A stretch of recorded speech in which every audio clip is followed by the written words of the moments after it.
नमस्कार दोस्तों, आपका हमारे चैनल प्रखर कहानी टीवी पर स्वागत है। आपसे विनम्र अनुरोध है कि यदि आपने अभी तक हमारे चैनल को सब्सक्राइब नहीं किया है तो कृपया अभी कर लें।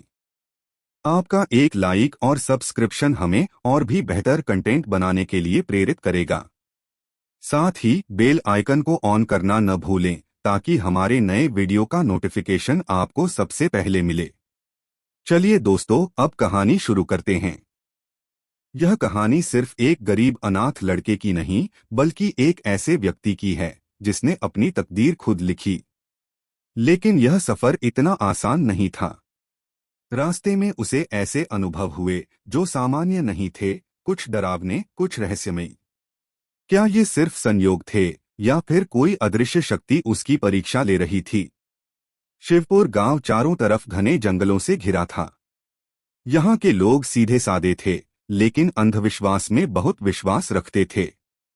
गांव में एक मान्यता थी कि जो कोई भी आधी रात को शिव मंदिर के पास सोता है उसे रहस्यमय अनुभव होते हैं।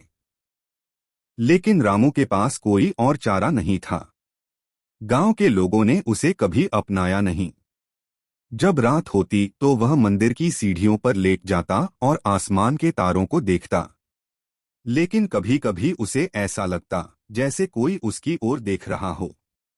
एक रात जब वह सो रहा था तो अचानक ठंडी हवा का झोंका आया। उसके कानों में किसी की फुसफुसाहट सुनाई दी, तू यहाँ नहीं रह सकता, तेरा भविष्य तुझे पुकार रहा है। रामू घबरा गया। उसने चारों तरफ देखा, लेकिन वहां कोई नहीं था। उसके दिल में सवाल उठने लगे, क्या यह मेरा भ्रम था या फिर सच में कोई शक्ति मुझे बुला रही थी? एक दिन जब गांव के कुछ लड़कों ने उसे बहुत बुरा भला कहा तो उसने ठान लिया कि अब वह यहाँ नहीं रहेगा। उस रात जब वह मंदिर के पास लेटा हुआ था तो उसे वही आवाज फिर सुनाई दी, जा और अपना भविष्य खुद बना। इस बार उसने डर को नजरअंदाज किया और चुपचाप रेलवे स्टेशन चला गया। रामू जब मालगाड़ी में चढ़ा तो उसने कोने में बैठकर आंखें बंद कर लीं। लेकिन जैसे ही ट्रेन जंगल के बीच से गुजरी उसे फिर वही आवाज सुनाई दी, ये सफर आसान नहीं होगा। रामू ने डरकर आंखें खोलीं, लेकिन वहां कोई नहीं था। सुबह जब ट्रेन शहर पहुंची तो उसने राहत की सांस ली। शायद यह सिर्फ मेरा वहम था, उसने खुद को समझाया। लेकिन यह बस शुरुआत थी। शहर में उसकी मुश्किलें कम नहीं हुईं। जब वह स्टेशन पर बैठा था तो एक कुली ने उसे वहां बैठे देखा। कुली ने उसके पास आकर कहा, अरे बच्चे, यहाँ ऐसे क्यों बैठे हो?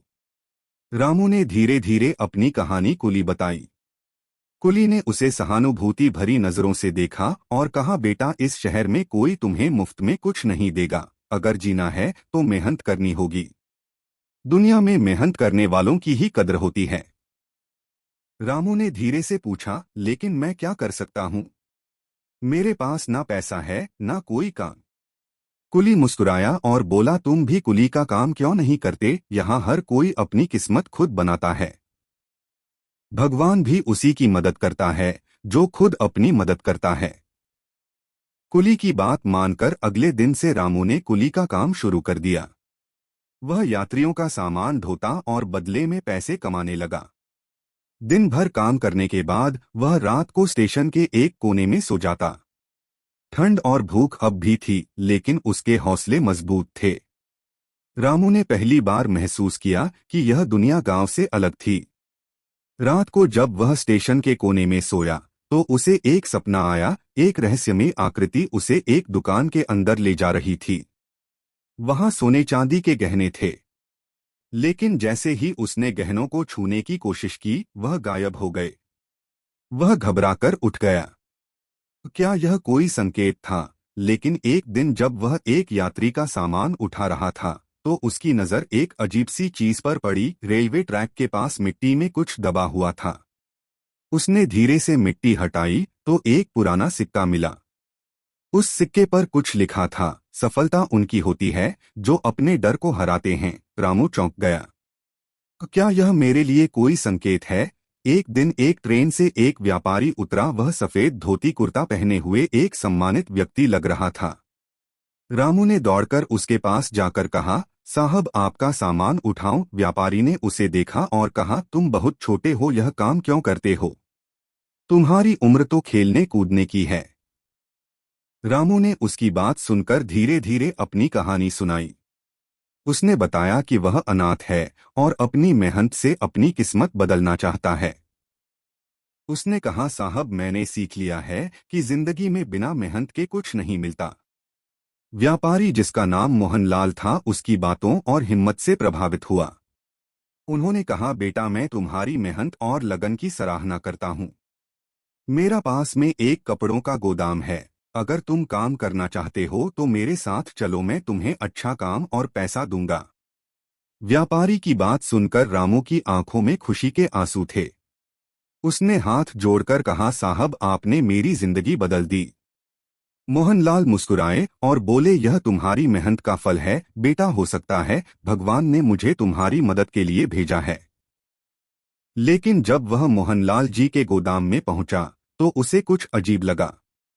गोदाम में एक पुराना संदूक था जिस पर वही लिखा था जो सिक्के पर लिखा था, सफलता उनकी होती है जो अपने डर को हराते हैं। रामू ठिठक गया।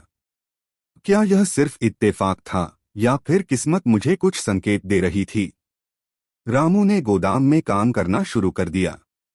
एक दिन उसने मोहनलाल जी से पूछा, साहब इस संदूक में क्या है?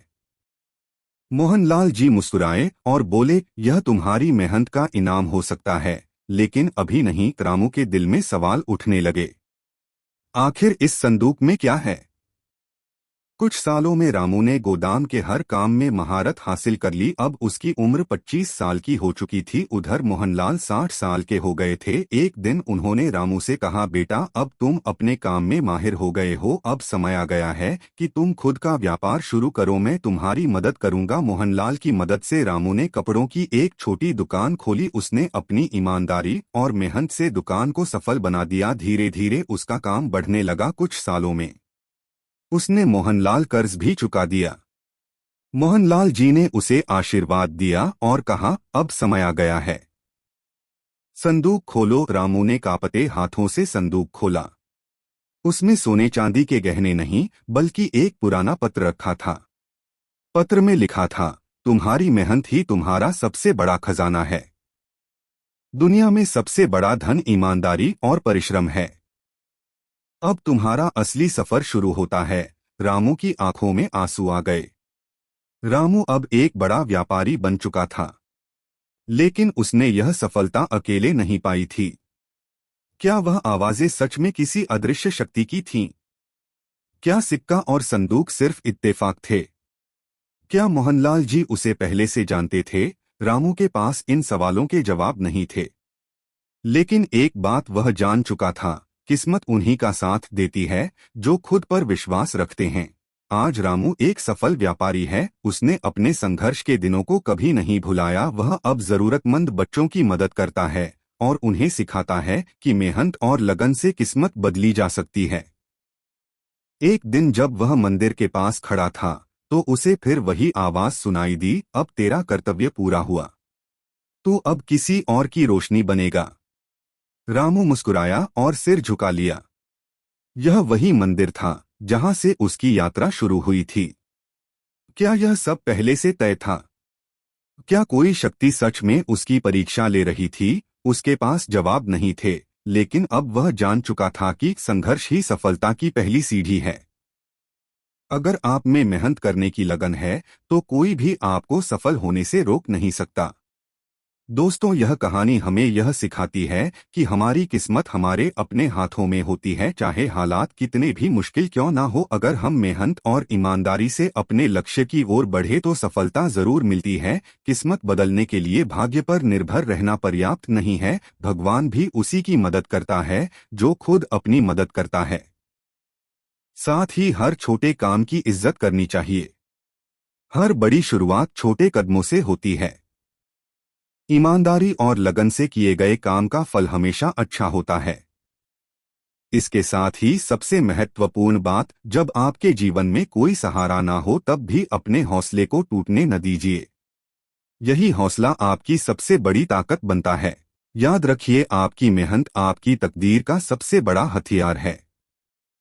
दोस्तों, अगर यह कहानी आपको प्रेरणा देती है तो इसे लाइक और शेयर करना ना भूलें। साथ ही अपनी राय हमें कमेंट्स में ज़रूर बताएं और ऐसी ही और प्रेरणादायक कहानियों के लिए फिर मिलते हैं। धन्यवाद।